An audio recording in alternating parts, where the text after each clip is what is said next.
Hello friend, welcome to my channel. আজ আপনারা দেখছেন আবার একটা পাহাড়ের দৃশ্য।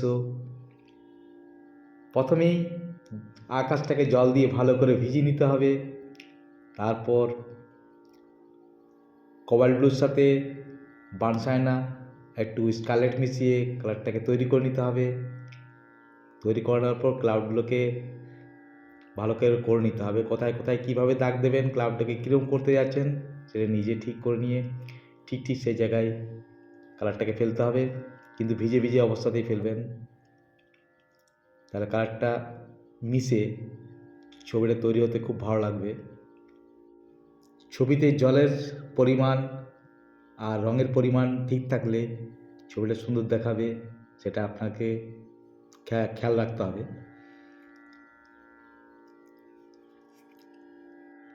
এবার ফ্রেঞ্চ আল্ট্রামারিন ব্লু এবং স্কারলেট মিশিয়ে হালকা ভায়োলেট ভিউ করে দূরে একটা পাহাড়ের অংশ দেখানো হবে।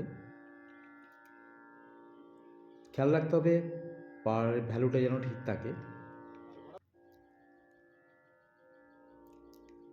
জল দিয়ে ওয়াশ করে নিচের দিকটায় আপনাকে ঠিক মতোভাবে করে নিতে হবে। এবার জমিতে স্যাপ গ্রিন, গ্যাম্বুজিউ এবং স্কারলেট মিশিয়ে কালারটাকে তৈরি করে জমির কালারটা করে নিতে হবে, এবং সেটা আপ ডাউন দেখানোর জন্য হালকা রঙটাকে ডিপ করে দু এক জায়গা দিয়ে সেটাকে ডিপ করে নিতে হবে। প্রাকৃতিক পরিবেশটাকে সুন্দর করার জন্য দূরে ছোট ছোট গাছের আভাস দেখাতে হবে। গাছটা স্যাপ গ্রিন, পোর্শন ব্লু আর স্কারলেট মিশিয়ে ডার্ক করে করতে হবে, যাতে পাহাড়টা দূরে মনে হয় এবং গাছগুলো সামনে মনে হয়, এবং ছবির পার্সপেক্টিভটা যেন ঠিক মতো থাকে। এবং জমিটাকেও আপ ডাউন করার জন্যে বা জমিটা জলের থেকে ওপর আছে সেই বোঝানোর জন্য ঠিক নদীর ধারগুলো একটু ডার্ক কালার দিয়ে শ্যাডো করে নিতে হবে।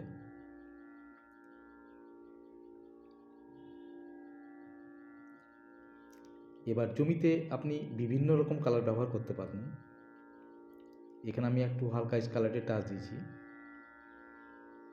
যাতে ছবিটা সুন্দর লাগে, কিন্তু বেশি কালার ব্যবহার করলে ছবিটা একটু অন্যরকম দেখাবে, তাই কম কালার দিয়ে আমি বেশি কাজ করে থাকি। ওই 2-3টে কালার দিয়ে ছবির কাজ করলে খুবই ভালো। নিচের প্রবাহমান নদীটাকে করে নেওয়ার পর গাছের রিফ্লেকশানটাকে ফেলতে হবে। ঠিক গাছের যে কালারটা ব্যবহার করেছি ঠিক সেই কালার দিয়েই আমি রিফ্লেকশানটাকে দেখালাম।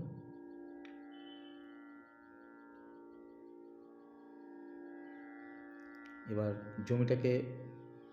জমির উপর কিছু কিছু ছোট ছোট গাছ দিতে হবে যাতে পরিবেশটা সুন্দর দেখায়।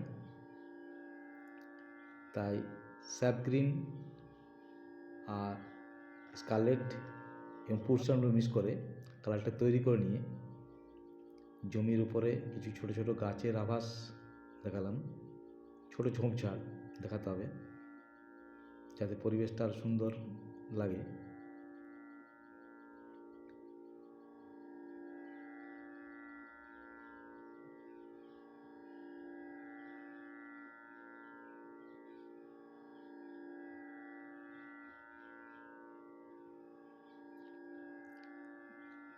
রং করার সময় খেয়াল রাখবেন ব্রাশটা কীরকম করে চালাবেন, বেশি পরিমাণ জল থাকবে না কম পরিমাণ জল থাকবে সেটা আপনাকে কাজ করে করে অভ্যাস করতে হবে, এটা কিন্তু বলে দেওয়া যায় না।